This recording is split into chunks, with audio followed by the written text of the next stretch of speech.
Hi, I'm Courtney Key. This is Crash Course World History, and in this video, I'll be talking about the conflicts between the Aztecs and Spanish and how this ultimately led to the downfall of the Aztec Empire.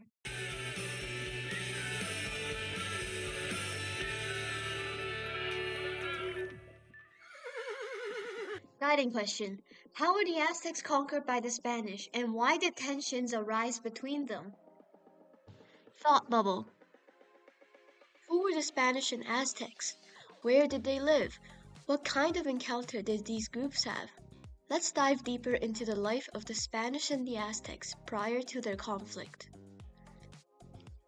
In the 1500s, Spain was ruled by King Charles V, and he was expanding their power, motivated by the three G's: God, glory, and gold. Hernan Cortés, a young Spanish explorer, strongly embodied these values. At 19 years old, he would lead an expedition in hopes to find fortune in the Caribbean colonies. The Spanish stayed in Hispaniola, currently known as the Dominican Republic, from 1504 to 1511, stayed in Cuba from 1511 to 1519, and finally arrived at the coast of current-day Mexico in 1519.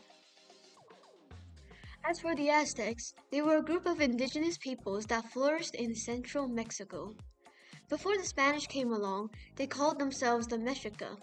The name Aztec was derived from their original homeland, Aztlan. Centuries before Tenochtitlan, the Aztecs' main god, Huitzilopochtli, the god of war and the sun, commanded the people to find a new place to establish a great city. They became nomadic for hundreds of years, wandering modern-day Mexico, looking for their new home. One day, when the Aztecs came upon a swampy area, they saw an eagle perched on top of a cactus with a snake in its beak. This was such a significant moment that is now part of the Mexican flag. The Aztecs settled down and built a great city, Tenochtitlan. At its peak, the city was the largest city in the pre-Columbian Americas. Fast forward to 1519, the Spanish arrived at the heart of Tenochtitlan. The Aztec Emperor Moctezuma II welcomed Cortés and his men with open arms, as the Aztecs believed that Cortés was the serpent god Quetzalcoatl. And after seeing the riches of Tenochtitlan, Cortés decided to conquer the city for Spain. His first step to success was placing Moctezuma II under house arrest and forcing him to calm his people and make them surrender to the Spanish. Instead of following his orders, the Aztecs killed him and waged war against the Spanish. That night was called Noche Triste, translating to sorrowful night as the Spanish army was severely attacked. Casualties were 700 Spanish men and 2,000 to 3,000 Tlaxcalans. The Spanish and their allies retreated to Tlaxcala to recover from the chaos, but meanwhile, the Aztecs were facing a major problem with European diseases. Smallpox was one of them, and it was a deadly disease that was killing off the majority of the Aztecs.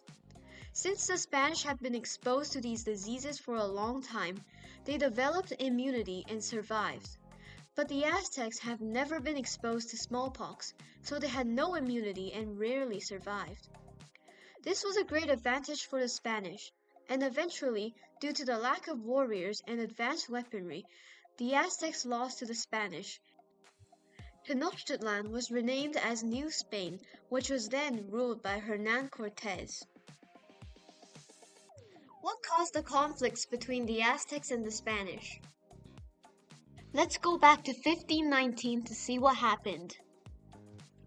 In 1519, Hernan Cortés arrived in Tenochtitlan, the city that was home to an estimated 200,000 to 300,000 Aztecs at the time. He saw the riches of Tenochtitlan and decided that he was going to claim this land for Spain. But the problem was that there were already people living there. Both the Spanish and the Aztecs wanted this land that was rich in resources, which resulted in the conflict and bloodshed between them. Furthermore, the Spanish wanted to conquer the Aztecs because they believed that they were saving the Aztecs from the heartless, inhuman practices of their religion. Both groups at the time had very different worldviews, with beliefs and economy being the main two. Beliefs. The Aztecs had their own polytheistic religion, which means that they worshiped multiple gods, while the Spanish were Catholic, a monotheistic religion, meaning that they worshiped one singular god. In Aztec belief, the gods depended on human sacrifice to feed and satisfy them. Therefore, they would often perform these rituals and cut out the hearts of the victims to offer it to the gods.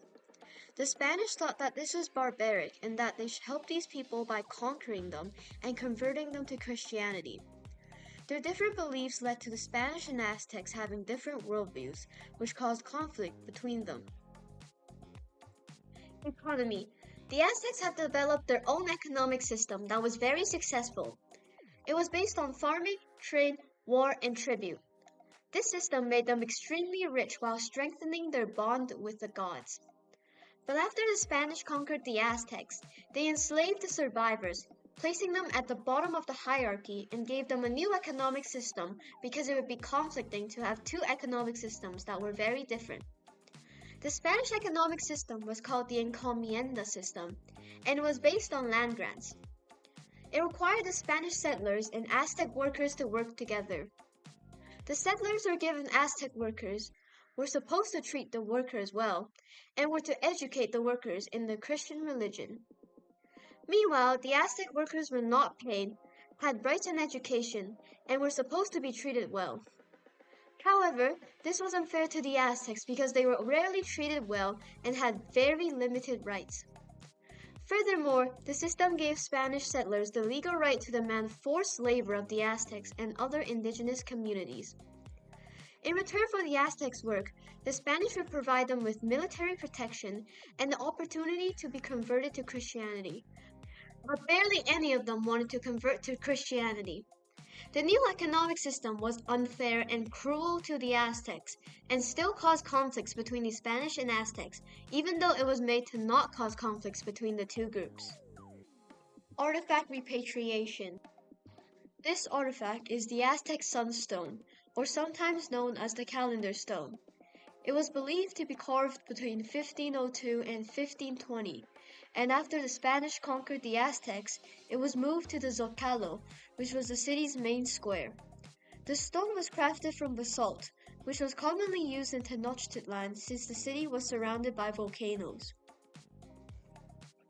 The sunstone was believed to be once painted in vibrant colors like this. It depicts the sun god, Tonatiuh, in the center along with the Aztecs' belief of the four suns, or eras, before the current one, and much more symbols that show the Aztec beliefs. This artifact highlights the worldview element of time. This is because the sunstone was used as a calendar of when religious rituals should be performed. The artifact consists of two calendar systems, the Shupoali, which was a 260-day ritual calendar, and the Tonapoali, which was a 365-day agricultural calendar. The sunstone was crafted in the shape of a circle because they believed that time was cyclical and not linear, which symbolizes how time goes on forever in the circle. Each day of the calendar also had its own spiritual meaning and could bring fortune. When the Aztecs were about to go to war, they checked the calendar to ensure that they're declaring war on a lucky day to guarantee their success in battle.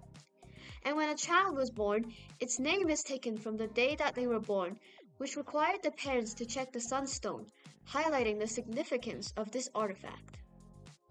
The artifact helps us better understand the Aztecs' worldview and how time and sacred calendars were a key part of their decision-making process. Additionally, the stone acted as a historical document of the events that the Aztecs believed to have happened, such as the four suns and how each were destroyed. The Aztec Sunstone is currently sitting in the National Anthropology Museum in Mexico City, which used to be the great Aztec city of Tenochtitlan. Thus, it does not need to be repatriated, since it was not stolen or destroyed, and sits comfortably in the city that is the current-day version of Tenochtitlan. In the end, the Spanish conquest completely changed the Aztecs' way of life. They lost their home, freedom, independence, and beliefs, and were forced into an unfair labor system. But on the other hand, the Spanish heavily influenced current-day Mexico and their way of life. This can be seen by how the primary language of Mexico is Spanish. And that's it for this video. Thanks for watching, and here are the citations.